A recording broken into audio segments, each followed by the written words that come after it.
Hello and welcome to our next session. We are here for session two with Sherry Duncan for Identity Was the Breach. I am Cloud Access and Privilege Abuse. And so we'll go ahead and get started. And then as soon as got Sherry's slides loaded, we will get started. I hear much about Lovable. That's where the slides were, but I don't have any content. So I'm inspired now to go look into it and see more. We were talking about all sorts of vibe coding, building, and secure code and insecure code and all the rest of it. So I know Sherry is a developer, so she's obviously going to have some perspectives on that as well as soon as we are ready to get started. So just give us a second and we will get going. I'm super excited about this. And we covered a lot of great ground, Josie. Thank you so much for setting the stage for everything that follows. I think we really covered a lot of really good information about how we want to be thinking about AI and ending at that conversation with the point about governance. Where do you start? And we had sort of had that question, and you were starting with saying it's identifying the assets. And John had said the same thing too. It's all a business decision. I remember in one of my early cybersecurity classes in law school, that's what they were saying about, there's no such thing as perfect security. It's only just kind of how much you're willing to invest versus how much risk you're willing to take. But then there's the compliance regulatory framework where there's real consequences or there's reputational damage. So there should be enough of a stick to do the right thing. And down. See where Sherry will be back in a second. I'm gonna You're go ahead. ready? Oh yeah, we're ready when you are. Okay, cool. Do you Oops, let have me go your back. slides? I do, but I still can't share it. Can you email them to me? Yes, let me see if I can email it to you.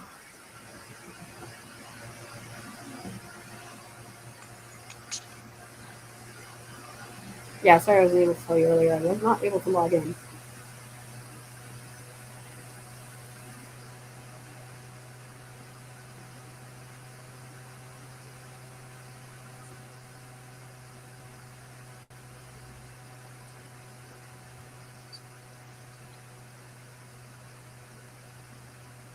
All right.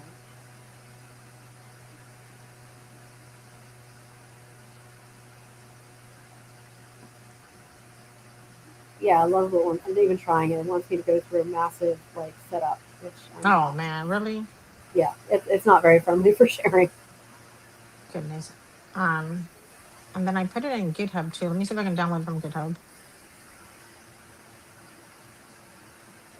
You can just share your screen if you've got access to it. You can just. Oh, you don't know how to. You're having trouble actually sharing your screen. Got it. Okay. Right. It's just at the bottom. Should be. It should have the. Everybody's got permission to share. Can you send it to me like they do on Zoom or no? Nope. You have to. You can give me the sides and I can upload them, or you can share them yourself. Oh, here we go. String.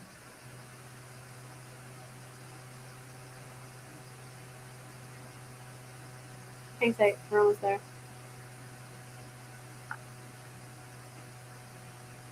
Camera, microphone, portrait, audio, voice, everything but share screen. StreamYard.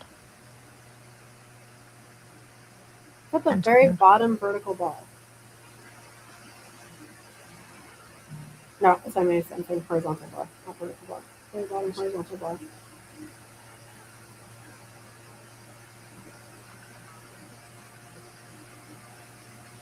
I see everything but that. Help. Okay. Window. Have you sent me the slides? Yes. Show slide bar. No. Oh, hold on. You're Show still slide you're bar. still sending it to me as a lovable link. I can't access it. Yeah, I was trying to download it. Hold on. Let me see if I can download it.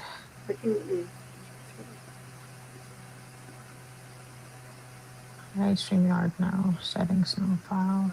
Yeah, it's actually Okay. asked me to go through a multi-step setup before I can access your link. So I can't. Map view. Slide bar. No. Exit full. Minimize. I'm doing minimize and maybe I'll see it there. No.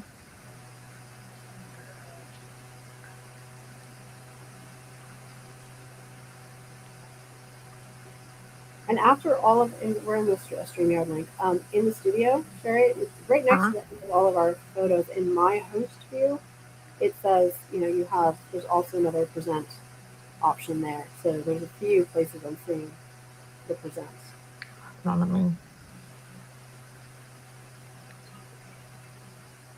StreamYard. StreamYard settings. Hide StreamYard. Hide others. No. File. Edit. Format. View. Oh, let me show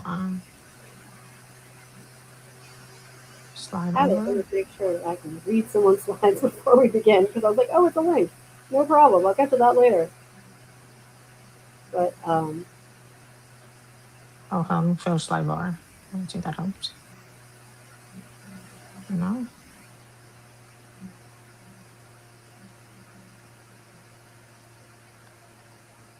No, it just says file, edit. all right, I will try to go through the lovable setup because Oh my goodness. it's a multi-step setup. Oh my goodness. Windows.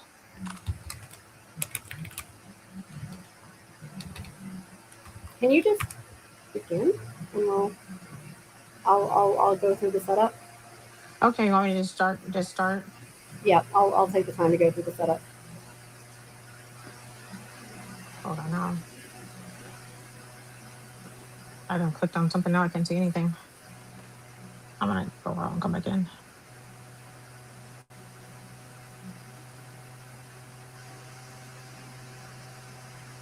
Okay, here we go. No, I have a black screen.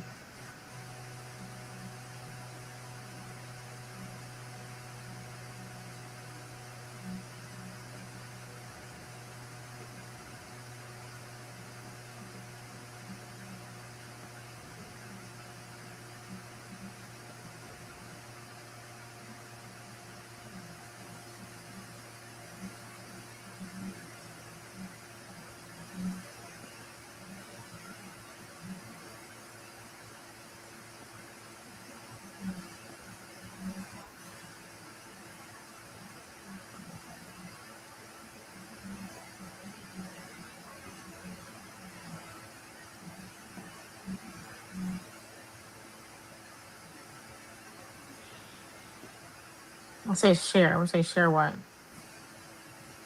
No, that's just the streaming. No. Okay. I'm just go through the slides and then when you connect or let me know.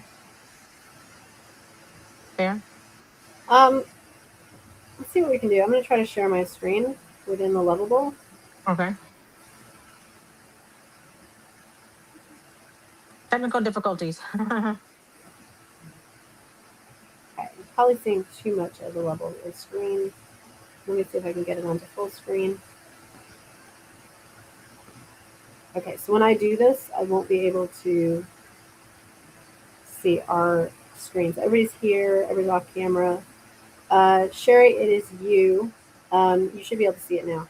Yes, I do. Okay, and I'll just move it as you go. All right, thank you for everybody's patience. Um, so we are ready to go. Sherry, the screen is yours. Okay, great. Today we're going to talk about identity, the breach, and the cloud, IMA, privilege, and abuse. 80% of the breach is involved by identity. Today we're going to talk about the 5 A's and zero standing privileges. The anatomy of the modern cloud breach, why attackers love Azure's identity. 80% of the breach is involved compromised identities, not malware. Number one is initial access, phishing, MFA. You have to do discovery. You have to really look at the privilege escalation, the lateral movement, and the storage and the data. Attackers are legitimately Azure CLI PowerShell. They are actually part of our IT staff. The 5 A's. Why is the 5 A's important with identity access management? The architecture is robust and identity lifecycle. You have to have your identity, who is the human guest service principal management. That's why it's really important for role based access. Authentication, that's passwordless, that's phishing, that's resistance, that's MFA, that's FIDO. We talked about that earlier today. The other A is authentication. I'm not authentication, authorization, where they can touch Azure, role based access, least privilege, and attribute access. Administration, how do we manage it? Privilege access management, approval workflow. What's really important is audit. We need audits so that we can identify who has what. I always say, who's in the zoo, and what do they do? If a single A is weak in the entire identity chain, then we have a problem. Microsoft Entra ID is a powerhouse for conditional access. The great thing about conditional access is you have to make sure it's configured properly, and it definitely works. You definitely need your multi-factor authentication. That helps out in so many different things. It's very, very important. It's also very important that you make sure that you install conditional access properly. And then after that, you have to manage your identities, um, where the password is being stored, the credential, and then also we talk about inter ID protection. They have a different type of license for this, but it's greatly helpful for um, weak credentials. When you do your policies for password management, it's great, a great tool to use. Privilege abuse in Azure PMI. I always say least restrictive. That's my goal. Least restrictive. If you don't need global admin, you're not gonna get global admin. So my thing is make sure that you are secure and you're protected with a global admin. A lot of times corporations installed different applications for password management. And if you have an admin ID, you log in a different credential so that we can monitor who's logging in. PIM is just in time access. Um, Everyone's not permitted. It's active or per role. There's a timeout within 8 hours. And it definitely requires MFA. Zero trust privileges. This is PIM activity flow. User request role activation. Provides business reason. Why do you need access? We definitely need that business reason. Complete phishing and MSA resistance. That helps a lot with a lot of phishing attempts that a lot of corporations have. And definitely manager approval. If you need access to, or to be a global admin, we need a reason why, and we need someone to approve that. Um, Role active define per window. Like for example, if you have a local machine and they want to install an application, we'll create something for you so you can log in and you can do that. Um, and it auto expires, which is great, so that we can also monitor that. And also we have the audit logs. I'm probably going a little fast because since we're a little bit late, but we're on the last slide now.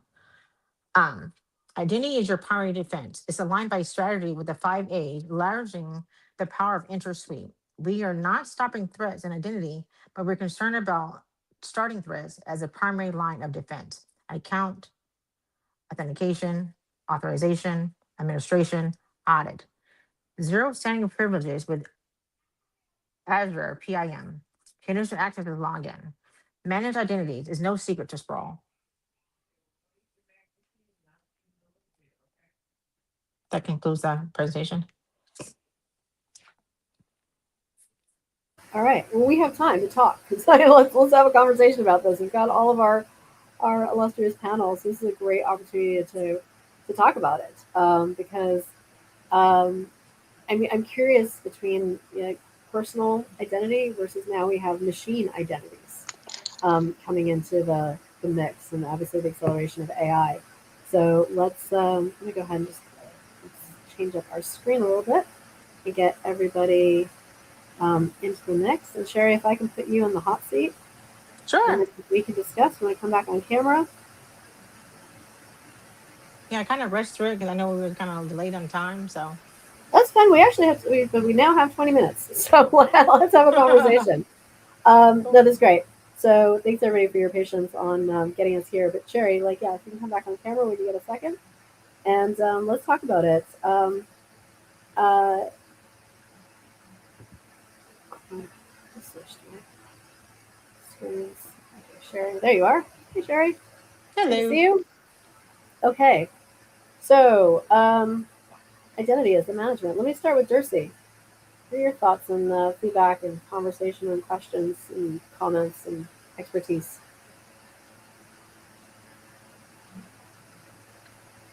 I don't think he's on camera.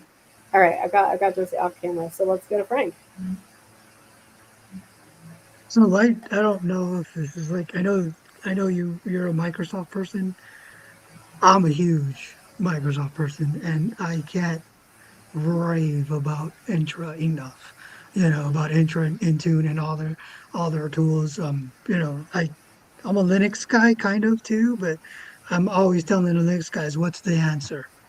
And there are some, right? There are some, but to me, the way intro works is just so embedded and so great. So for me, I think we could spend like we could do like an 8 hour theme, Sherry, on just all the Microsoft tools, right? Because they're just amazing. And I think everybody, whether or not you use Microsoft, I tend to believe like Active Directory is, when it comes to cyber, kind of the center of the universe.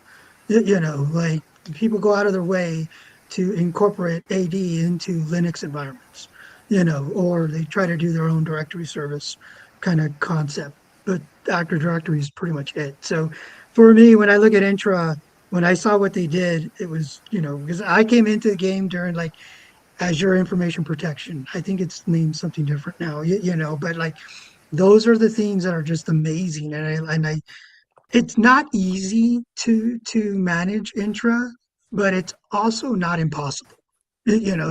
So yeah, do you have to know, do you need somebody like Sherry? Yeah. You probably want somebody like Sherry. The cool thing now though is that, to me, with Intra, is that Sherry could do this one thing for like multiple companies. So like you don't need just one dedicated. I mean, I'm not trying to put anybody out of I job here, but understand.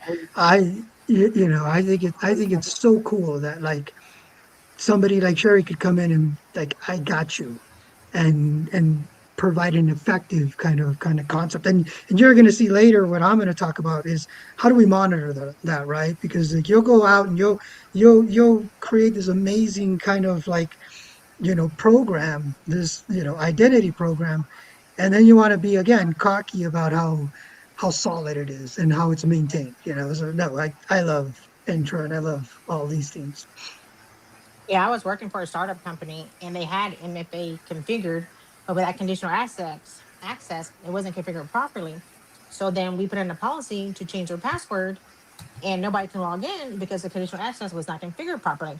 So I had to go in and configure it and identify what's right, what's wrong, and then I had to create a policy on that. Okay, we did this because of this.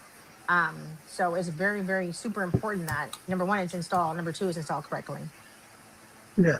And then to me, the cool thing about it, another cool thing about it is that, see, I'm a huge PowerShell guy. Like I love PowerShell. To me is the single biggest, like it's freaking peanut butter as far as I'm concerned. So like the fact that you can just kind of like use PowerShell in the back end to kind of monitor and do everything that you need it to is just amazing. Yeah, it's very, very helpful for our onboarding and offboarding users.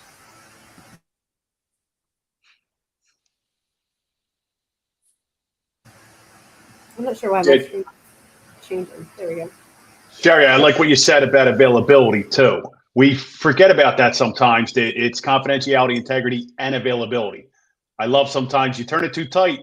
What do they say? The most secure system is, yeah, in concrete, dropped at the bottom of the ocean. Yeah, but really, what good does something like that do? So, you want to make sure that you, and I like the way you mentioned, like, you want to go granular as possible. And it's difficult, it's tough. I did identity access management for SAP systems. It was rough because we went from a no security mindset to the other end, and we fought tooth and nail with these business lines. But we got to the point where like we can't allow you to have debug access in production, and but they were Yeah. used to it. So that's the tough. And have you seen that in organizations where they're used to the old school ways, and when you try to talk them into best practices, it's tough. It's tough taking away responsibilities from people. Definitely. Like Frank said, he's a Linux guy, and all you guys want root access. I'm like, give me a Yeah. business reason why you need root access. Yep. I'm like, show me what you're doing and see what you need root access for. And you Yeah. can, justify that, then, and that's where we came up with PAM too, so that, you can use CyberArk and you can log in. So Yep. you think you need root access and do what you need to do, and then still do your job at the end of the day. Absolutely. Yeah, And usually yeah, there's other ways, like you said. You can sudo. You can. I get it. If you truly need root, that's an emergency situation, and that's what the admins always came up to me because they were like, "Well, what if it goes down? If it goes down, all bets are off. Okay, we're going to give you whatever you need. Like break the window. But until that comes up, we're not giving you, like you said, we're not giving you root. You have to give me a business technical limitation, or Rome better be burning. One or the other. Right. Yeah. and the time-based thing was a huge thing. To me, the only thing I would love to see is, so in the military we had like enterprise admins, right? And I was fortunate enough to be one. But the way we did it was we always wanted two people integrity, especially with an enterprise admin, right? So the way we implemented it was I was like the first name, and like John would be the second part. So it'd be like Frank dot McNichols. Did I say that right, John? Yeah. Again, Yeah. I'm sorry. I'm Mexican, man. I'm sorry. So like, so that's the way we would do it, right? So I knew part of the password, and then he would know the second part. So no one person had access. I always, like, whenever I was in the military working with Microsoft, I was like, dude, you need to make CAC authentication for two people. Wouldn't that be amazing? Like, to where like you both have CACs, almost like we see it in the movies, right? They both put the key in, three, two, Yeah. one. Maybe not that, sophisticated, but I do think that they need to get to that point where like you can have two people, verification, so that so that some things can't be done without two people. Because I Right. think that's the only thing that, like, to me, Intune, and all, a lot of these things are missing, is that kind of capability where the trust but verify, or two-person integrity. I think that would be amazing. I mean, I think you could, Frank, you got to bring up a good point. I think they could do it now with alternate tokens or YubiKeys or some kind of hardware device. Okay, we're both in. We know it's Frank. We know it's John. Yeah. Restart the system. Or, you know what I mean? Like, something crazy that you should only do with approvals or in an emergency situation. I think Sherry can make it happen. I don't know. Sherry, Definitely. I think you can make that happen. I believe in you. I believe in you. Definitely. Definitely. Sure, I'm fighting with our system here. It keeps switching us. So, Oh. what are some of your favorite? So we're talking about Microsoft. What are some of your favorite Microsoft tools? Obviously, it's everything from Enter ID to Defender to there's the SOAR, there's the SIM, there's uh, Sentinel. I mean, they have so many different product lines for different purposes. Talk a little bit about just your experience, what you love, what you use, what you recommend. We're doing a lot of with the role-based access. The great thing about it is there's a module in Microsoft. I can't think of the top of my name of my head, but where you can do access reviews, which is amazing. So you can see who's in a zoo, what they do, and then you can do reports on that, and then you can send it out to the manager and say, okay, do you really need this? If not, then let's remove it. And then if you need to add it back, you still need a business reason for that. So it's great for me to do my access reviews because like I said, when you first go to a company, everybody has rights to this and this, this, and this. So we're definitely scaling back. So from there, it was really, really good to do those access reviews. Sherry, I like that point you made.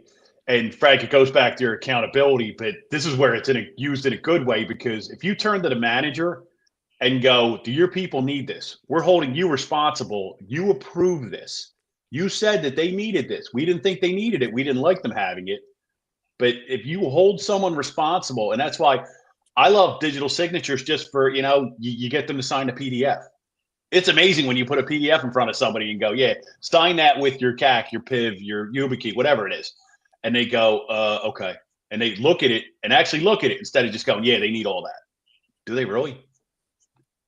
Right. Yeah, exactly. They're. I think they just took everything to another level. With when you look at their Office 365 kind of capabilities, like, it's awesome.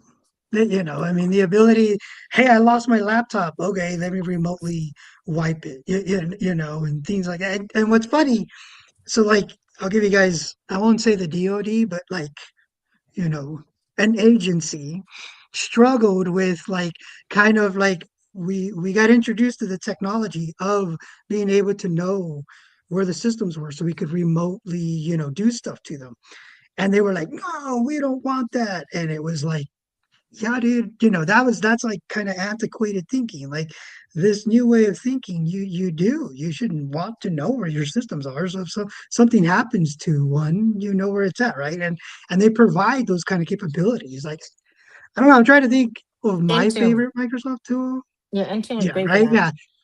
Yeah. I'm a huge. So this is how old I am. I started I got introduced to Microsoft with SMS. So even before, I don't even know if you guys know what SMS is, but SMS was like the pre or the guy that came before SCCM, So like to me, I'll always be an SCCM guy. Kurt Branch, Intune, I think is like where they're going now, and its ability to do pretty much almost like it. I tend to believe almost any organization that I go to, their Intune SCCM kind of program is using the program like at 15, maybe 25% of its actual capabilities. You So definitely have to. You yeah. definitely have to. You definitely have to tweak that.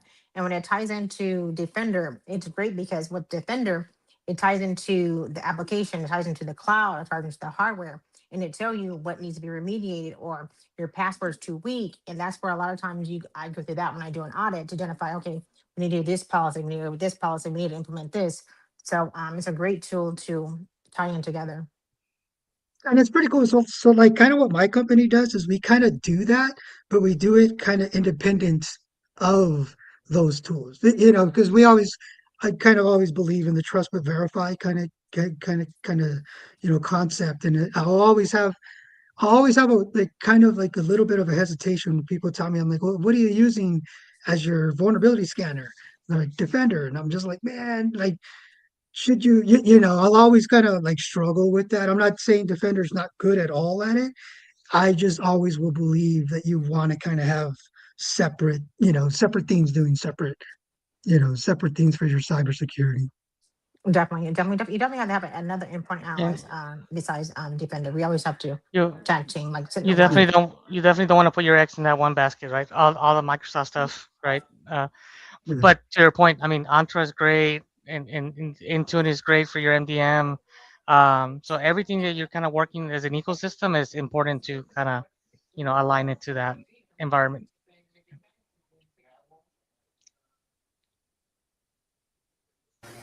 Yeah, and I just want to add to this, and I speak as a Microsoft student learn ambassador, so we get trained up in all things Microsoft and have a lot of love for the Microsoft products and ecosystem. And that just kind of saying to anybody watching this, like Microsoft Learn has everything, and you just go to Microsoft Learn and you can go through the workflows. And don't be intimidated by them because sometimes it will say, "Oh, 5 hours." And it's like, no, not really. If you need the lab is there, and that might take you an hour. If you don't need the lab, and it will take you a lot less. I also use Microsoft Edge for the read it to me because they're all sort of written modules. So I'll just kind of chill and listen. And then at the end, they have a little sort of knowledge check. So if it's something that feels like review, you can just jump right to the knowledge check and then do that. And I also have to remind people these are not proctored exams. So if you need some AI to help you in your knowledge check, you can always do that. Sometimes the goal is just kind of move through it. There's just an amazing amount of information out there and learning materials to get started with all of this stuff or just get familiar.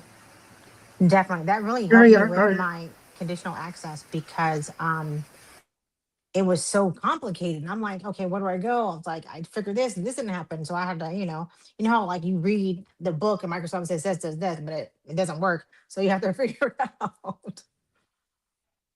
Gary, are you starting to see kind of like the gaining momentum of companies starting to implement what everything that like Intra brings to the table? Are they starting to get it? I guess is the kind of question I'm asking.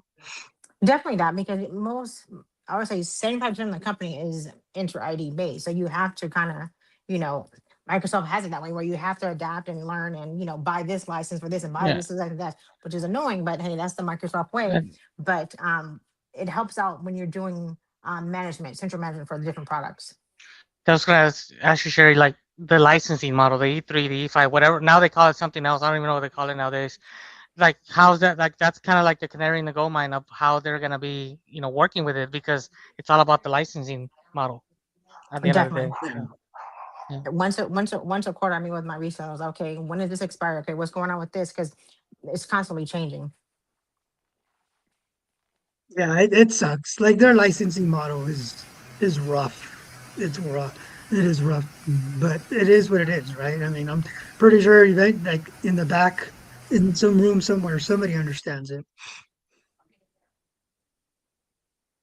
Oh, that's a good question. So yeah, I've just got some questions coming in from chat. What are some common configurations that organizations may overlook when setting up identity security from the cloud? The first one that I was it was multi-factor authentication. Um, so a lot of people work from home, and so they didn't configure it properly. So when you roam or you leave the office, when you go back home, you should re-authenticate and ask you to log back in. And a lot of times that's not turned on, so you got to change it like per device or per location, so that it's constantly asking you to re-authenticate, especially like to emails. If you're in accounting, I'm like every hour I figure you should be re-authenticating because you're dealing with money. Same thing with legal, depending on what role that you have. Sounds good. And then And the next, and oh, go and ahead. share, is that with VPN or no VPN or VPN agnostic, or like when you're saying re-authenticate, are you talking about strictly for the Microsoft environment or also through the VPN if they're remote? Like, how does that play into it? All the above. When you do the Okay. conditional access, it'll tell you remote, it'll tell you VPN, it'll say different Hmm. there's different things that you check, and I just check them all. And then it also will Okay. tell you like how often. And then Okay. certain applications is like how often. And it Nice. sucks. I mean, anybody who's ever worked in the DoD, they hate it, because like you pull your cat card, damn, you walk away, damn, but it's required, right? And that's the hard part, right? I would like to know in your experience, how do you tell that story so that leadership buys into it? Because they just want to get on their computer and make it easy, right? So, like, do you have any good like stories to tell people as to how to go about selling those kind of concepts to leadership so that that does get implemented correctly? Yes. So I also work with physical security as well. So we're doing a tabletop exercise, and we had an event, and the front door was open. And so I'll have someone walk to their desk and just log into someone's computer. I'm like, so now you see why it's important? I'm like, I'm not making these things up. I'm like, it's important to have this because you're open to the kingdom and you don't want everybody to the kingdom. Yeah. So those Yep. tabletop exercises is really, really important because you telling them you have a presentation, this makes sense to them. But when you have an actual example, then it definitely relates to Yeah, it's them. the whole security versus convenience thing. I don't know. Do we have time? I'll tell you a quick story. Sure. It's funny as hell. So in the military, I was on the red team, and we had this one girl, and she wasn't ugly, if you know what I mean. Like she could get into places, and she actually got into a facility behind the flight line, which is like it's huge, right? Like getting into the flight line is huge. And she got in, and she was able to put a vampire tap in like one of their facilities. And it was so funny because when we were doing our out briefing, the wing commander, the guy who runs the base, was like, I want to meet her. And we were like, yeah, you do. uh, It was pretty bad. yeah, I totally relate to you That's and the social engineering. yeah, exactly. I totally relate to you and John because I'm a military brat, so I totally understand what you guys are talking about. Um, and then with Yep. Bryce, Bryce, the not know before we do a lot of training so that they can help understand it as well. But with me, if my know before training, if you fail something, then you have to take another test Yeah. and say okay. And then sometimes you have to sit down and have a conversation with them and help them understand because a lot of times they don't understand. Like okay, my urgency is not your urgency, so you have to team up with them. Let's take one more question before we wrap it up for today. How do organizations get a handle on NHIs and agentic identities in their environments? What I normally do is I do an audit, like I said, who's in a zoo and what they do. So I identify every person that has access to the domain. Number one. Number two, I make sure all the yes accounts are disabled. Make sure all the anonymous accounts are disabled. And then from there, identify if you're a vendor, if you're a user, an admin, and then if I don't know who's what, then we usually there's like a manager in there and the attributes. We can identify, okay, who's this user? Is it a valid user? And then like for example, vendors, we turn the access on for So 24 hours and then we let that go. Sherry, so that is that done through periodic access reviews like PARs? Do you do PARs or like how do you like is this just a continuous check that you do on those just to make sure you have a okay. Yeah, so Yeah. it's a continuing check. Like example, if you haven't logged in 30 days, then your account's gonna be disabled. There's no reason for you. There's no reason for us to have an account on the network for 30 days. You could be on maternity leave. You could be on anything, and that's okay. But we're still gonna disable that account. And then because what happens is as we're doing these audits, and then we force people to change their passwords, and if their account's disabled, you're okay. Why is the account disabled? So we can identify why. And we'll put in the notes and the attributes saying, Uh, hey, this person's on maternity leave or X, Y, and Z. And then Sherry, what are your thoughts on manager access reviews? Like what are your thoughts on having those access reviews but signed off by management? Many people don't do those or they do that's very seldom. So I don't know from your from your purview, from your lens, what have you seen? What's your thoughts on the manager We know access reviews? We normally do ours quarterly Okay. only because things are constantly changing. People are coming in all the time. And I want to know like what's going on in the network. And then a lot of times they have access they don't need access to. So we least privilege. I just remove it. I Mm, just remove it. And then the other thing is like when you transfer from department to department, you still have your old access. So we create a script for that to remove the old and add the new. And it's great for onboarding and offboarding as well. nice. Excellent. This is great. Thank you so much. Thank you, everybody. I know we got off to a little bit of a rough start, but once we got going, it was excellent. Lesson for me: make sure I have access to the slides. Um, really good. Thank you so much, and I'm super excited to as we move on in our event and our day. Uh, John McNicholas, we're going to meet you for when people become the breach: social engineering, MFA bypass, and identity workflow abuse, which is a there's a lot there. I'm excited to hear more about it. So everybody, we'll Yeah. meet you in the next session, and we'll see you there. Thanks, everyone. Thank you.